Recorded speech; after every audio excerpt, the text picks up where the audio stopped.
couple ways to set up your Ring alarm so that it's on or off without you having to really worry about it. Now, one thing I don't like is to go to bed at night and wonder if I turned it on or not.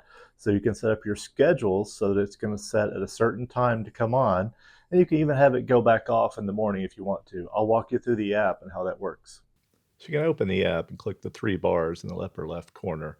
Come down then to modes and schedules, and you can see the different modes that your system can be in. It's always going to be in one of these three modes as long as it's on and connected. So it's either going to be disarmed or armed for home or armed for away.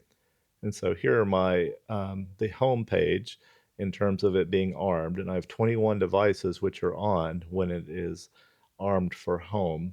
And you can see all this here just in terms of what would be on during that setting.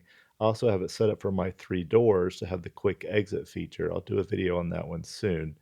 But the other option, of course, is to have it on your away mode. The only real difference here is that I have my motion sensors activated for away mode, so the sensitivity of movement in the house and is a little bit higher in terms of anything going on. So you come back and click then on the um, schedules to change which mode is going to come on when. So I only have two set up. I have it to disarm in the morning or to arm at night. And my disarm in the morning is actually not even on.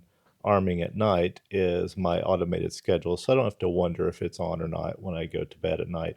You can set this up for away modes too. You can set it up if you have a certain schedule that you want it to be on for, and you can set several schedules if your days are different and when you want it to be home or away. You can also set up this geofence. I'll link to my video on that, but I hope that helps.